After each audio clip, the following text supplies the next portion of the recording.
নমস্কার। যুক্তি তর্ক সঙ্গে অর্কই আপনাদের স্বাগত। আপনাদের সঙ্গে আমি অর্কপ্রভ সরকার।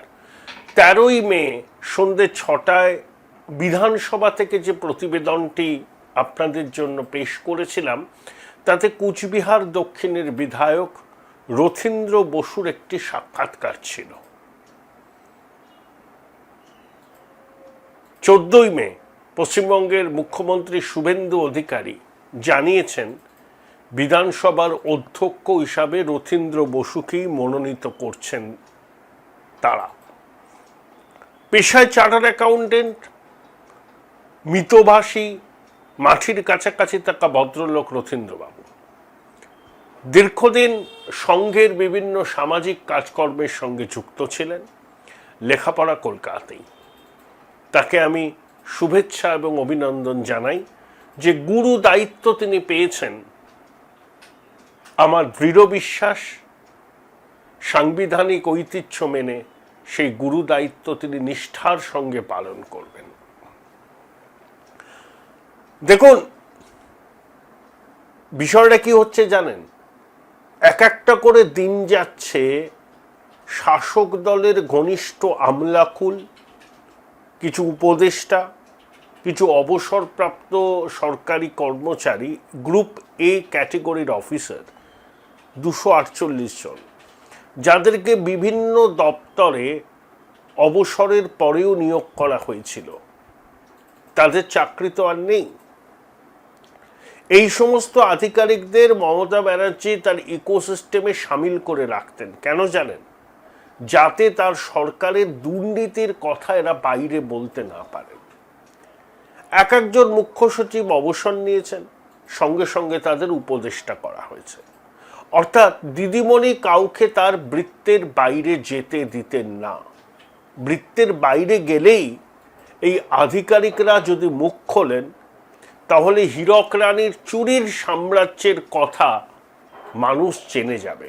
এই ভয় এবং আশঙ্কা থেকেই অবসরপ্রাপ্ত আধিকারিকদের একটা বড় অংশকে মুখ্যমন্ত্রী তার নিজের ইকোসিস্টেমে সামিল করেছিলেন। আপনাদের স্বনির্বন্ধ অনুরোধ জানাই, চ্যানেল সাবস্ক্রাইব করবেন, থ্যাঙ্কস বাটনে ক্লিক করতে ভুলবেন না। নতুন মন্ত্রিসভা এবং মুখ্যমন্ত্রী কেন্দ্রীয় এজেন্সিকে ছাড়পত্র দিয়েছেন যাতে পুর নগরোন্নয়ন, শিক্ষা এবং সমবায় দুর্নীতিতে যে সমস্ত আধিকারিকদের অভিযুক্ত হিসাবে মনে করছে এজেন্সি, তাদেরকে জেরা করা হয়েছে, কিন্তু চার্জশিট পেশ করে বিচার শুরু করা যায়নি। কারণ সরকারি আধিকারিকদের বিরুদ্ধে চার্জশিট পেশ করতে গেলে সরকারের অনুমতি লাগে। প্রাক্তন মুখ্যমন্ত্রী, তিনি স্বরাষ্ট্রমন্ত্রীও ছিলেন, তো এই দুর্নীতি পরায়ণ আধিকারিকদের রক্ষা করার জন্য সেই চার্জশিট পেশের অনুমোদন দেননি। মন্ত্রীদের ক্ষেত্রে রাজ্যপাল দিয়েছিলেন, কিন্তু সরকারি আধিকারিকরা যারা করাপ্ট, যত আপনি দুর্নীতি করবেন প্রাক্তন মুখ্যমন্ত্রী মমতা বন্দ্যোপাধ্যায়ের জমানায়, তত গুরুত্বপূর্ণ পদে আপনি আসীন হবেন। কারণ দুর্নীতি আর প্রাক্তন সরকার কার্যত সমার্থক। আর শেষ 6-7 বছরে ওই ফেরেববাজটা আইপ্যাককে দিয়ে দুর্নীতির মহাসাম্রাজ্য প্রতিষ্ঠিত করেছিল মহাকরণের অন্দরে। এই যে ধরুন এক্সাম্পল দিচ্ছি, দিলীপ মণ্ডল, ওকে আমি 2001 সাল থেকে চিনি, বিষ্ণুপুরের বিধায়ক। প্রথমবার যখন মনোনয়ন পেয়েছিল তখন ওর যে অবস্থা ছিল আর এখন কি অবস্থা। প্রাসাদবম বাড়িতে থাকে, বাড়ির ভিতরে সুইমিং পুল, অপ্সরাদের নৃত্যরত মূর্তি, আরো কত কি আছে। ও 2011 প্রথমবার যখন জিতলো, আমরা দেখলাম একেবারে মাটির কাছাকাছি থাকা মানুষ কয়েকদিন বাদে একটা মারুতি 800 চড়ে আসতে লাগলো। তারপরে কেউ একটা যোগাযোগ হয়নি, কিন্তু আমি তো খবর রাখতাম দিলীপ মণ্ডলের। এখন সে বিরাট তালেবর, বিরাট মাতব্বর, হুমকি দিচ্ছে। এখন 14ই মে সকালে কেন্দ্রীয় বাহিনী, বিষ্ণুপুর থানার পুলিশ তার খোঁজে যায়, সে বেপাত্তা। এরকম কত আছে। এটা তো একটা দিলীপ মণ্ডল দেখলেন। ওই দক্ষিণ 24 পরগনার ফলতায় জাহাঙ্গীর খান তার বাইক বাহিনীর দাপটে অতিষ্ঠ এলাকার মানুষ। সন্দেশখালীর শাহজাহান, উত্তর 24 পরগনায় ফেরেববাজের ঘনিষ্ঠ আর একটা ভাইপো চারবার করে বছরে বিদেশে যায়। কোত্থেকে আসে এই টাকা? লুট লুট লুট। পুরনিয়োগ দুর্নীতির তদন্তে এই যে আধিকারিকদের বিরুদ্ধে তো এবার ব্যবস্থা নেবে এজেন্সি, দেখবেন কান টানলে মাথা আসবে। ওই ভাইপো উত্তর 24 পরগনার ফেরেববাজের আদরের এক নেতা, যে উত্তর 24 পরগনার ভাইপো নানাবিধ দুর্নীতির সঙ্গে যুক্ত, মুখে মিষ্টি মিষ্টি কথা, কিন্তু মাথার চুল থেকে পায়ের নখ পর্যন্ত দুর্নীতিতে নিমজ্জিত। তাছাড়া তো অনেকে আছেন। প্রাক্তন শিক্ষামন্ত্রী মানে পার্থ চট্টোপাধ্যায়কে তো সবাই জানেন। তারপরে যিনি দায়িত্ব নিয়েছিলেন তিনি নিজেকে দাবি করেন সিজারের পত্নীর মতো সব সন্দেহের ঊর্ধ্বে, কিন্তু তদন্ত হলে পরে জানি না শেষ পর্যন্ত কোথাকার জল কোথায় গিয়ে দাঁড়াবে। কারণ এই জমানায় চুরি করা, ডাকাতি করা এটাই দস্তুর। সব হোয়াইট কলার ক্রিমিনাল, বড় বড় অফিসার পুকুর চুরি করে ফাঁক করে দিয়েছে। মন্ত্রীরা নীতিকতা, সততার কথা, হাওয়াই চপ্পলের কথা, সাদা শাড়ি হাওয়াই চপ্পল, সততার প্রতীক, তার দলের সদস্য চুরি ডাকাতি করে যে প্রভূত সম্পত্তির অধিকারী হয়েছে, তারা নিজেরাও জানে না তাদের কত টাকার মালিক। একটা সামান্য কাউন্সিলর কত টাকার মালিক বলুন তো? এমন অনেকজন আছেন কাউন্সিলে 100 কোটি টাকার মালিক। কি করতেন 10 বছর আগে? কোনো পেশা ছিল না। তাহলে পুরনিয়োগ দুর্নীতিতে আমলারা, কাউন্সিলররা, মন্ত্রী থেকে শুরু করে আরো অনেক, এবং ওই ক্যামাক স্ট্রিটের ফেরেববাজ,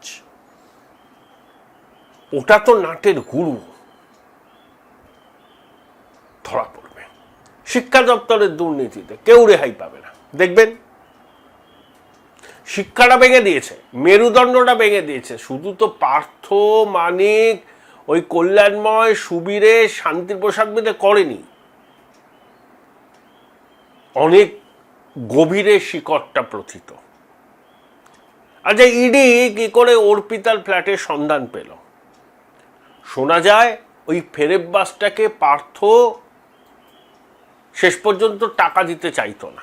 তা ফেরেববাজটা খুব অসন্তুষ্ট হয়েছিল যে পার্থ চাকরি বিক্রির নামে মাল কামাচ্ছে, বান্ধবীর ফ্ল্যাটে রাখছে, আর আমি কিছু বকরা পাবো না। ফেরেববাজ সবসময় বকরা চায়। সেইটা না পেয়ে একেবারে পিন পয়েন্ট ইনফরমেশন ইডির কাছে পৌঁছে দিয়েছিল ফেরেববাজেরই কোনো সহযোগী, যাতে পার্থকে বমাল সহ ধরা যায়। ফেরেববাজ যে ওর মাইন্ডসেটটাই হচ্ছে ক্রিমিনাল মাইন্ডসেট। যত নষ্টের গোড়া ওই ফেরেববাজ, ওর কাছে পৌঁছতে হবে। আরে সুজিত বোস যে চোর ডাকাত সবাই জানে, স্কোয়ার ফিটে পয়সা নেয়। নয়নজলি ভরাট করে ওখানে ব্যাংকোয়েট বানিয়েছে, রেট বেড়ে গেছে। মেয়ের বিয়েতে কত টাকা খরচ করেছে সবাই জানে। বালু যে প্রতিষ্ঠিত চোর সবাই জানে। আরো অনেকে আছে। আজ আমাদের সমবায় মন্ত্রী ছিলেন প্রাক্তন অরূপ রায়, কোথায়? তার ঘনিষ্ঠ হাওড়া কর্পোরেশনের এক MMIC কে দৌড়ে একেবারে জনতা দোলাই দিচ্ছে, সে ছবি ভাইরাল হয়েছে। অরূপ রায়ের ঘনিষ্ঠ এক নেতার বাড়িতে সুড়ঙ্গ, তার সেই সুড়ঙ্গের দরজা খুলে যাচ্ছে, হ্যাঁ, চিচিং ফাঁক, প্রভূত ধন সম্পদ। এরা কি করেছে জানেন? আমি শুভেন্দুবাবু এই যে প্রচেষ্টাকে পূর্ণ সমর্থন জানাই। শুভেন্দুই পারবে, একরোখা ছেলে তো, ও ঠিক একেবারে ঢাকি সহ এদের বিসর্জন দিয়ে দেবে, এই চোর জোচ্চোরদের। নতুন মন্ত্রী অগ্নিমিত্রা পাল শুভেন্দুবাবুর সঙ্গে পরামর্শ করে একটা সিদ্ধান্ত নিয়েছেন, খুব ভালো সিদ্ধান্ত। Join Runux Institute of Hotel Management, New Town, offering guaranteed global placement in hotel, hospitality, aviation, hospital and culinary management. রাজ্যের বিভিন্ন জায়গায়, এমনকি কলকাতা শহরে মাঝে মধ্যেই দেখবেন রাস্তার কাজ হয়। এক বর্ষার আগে কাজ হলো, পরের বর্ষার আগে সব ধুয়ে মুছে সাফ। ঠিকাদাররা বিল দেয়, সেই বিল পাস হয়ে যায়, নিম্নমানের মেটেরিয়াল দিয়ে করা হয়। ঠিকাদারদের বরাত পেতে হলে 40% টাকা অগ্রিম দিতে হয়। তারা তো লো কোয়ালিটি মেটেরিয়াল দিয়ে করবে, নইলে তো ঢাকের দায়ে মনসা বিক্রি হয়ে যাবে। তা নতুন মন্ত্রী বলেছেন যে ঠিকাদারদের বিল এখন ছাড়া হবে না, কোয়ালিটি কন্ট্রোলটা দেখা হবে। যে কাজ করেছেন সেই কাজের গুণমান যাচাই করা হবে, তাতে যদি সন্তুষ্ট হয় টাকা রিলিজ হবে, যদি সন্তুষ্ট না হয় তাহলে ওই ঠিকাদার গোষ্ঠী ব্ল্যাক লিস্টেড হয়ে যাবে। এই যে নীল সাদা রং করা, এটা বড় কেচ্ছা। আগে ছিল ত্রিফলা লাইট। গ্ল্যাক্সোবেবি যখন মেয়র ছিল, দিদিমণি সার্টিফিকেট দিয়ে দিয়েছিলেন গ্ল্যাক্সোবেবিকে, আর কেউ কিছু করতে পারেনি। তবে গ্ল্যাক্সোবেবি এখন পর্দার অন্তরালে। নীল সাদা রং কার থেকে আসতো? এই রং এটা বিশেষ প্রতিষ্ঠান থেকে আসতো। সেই প্রতিষ্ঠানটির সঙ্গে প্রভাবশালীদের কি যোগসূত্র, তদন্ত হোক, সব বেরিয়ে আসবে। এই চৌর্যবৃত্তির সাম্রাজ্যের প্রত্যেকটা কুশীলবকে এক্সপোজ করে জনগণের সামনে তুলে ধরতে হবে। নতুন সরকার পদক্ষেপ নিচ্ছে, জিরো টলারেন্স করাপশনে, সেটা বলেছেন প্রধানমন্ত্রী। শুভেন্দুবাবু বলেছেন, আমরা আশাবাদী, একটু সময় দিতে হবে। কিন্তু মর্নিং সংস্থাটি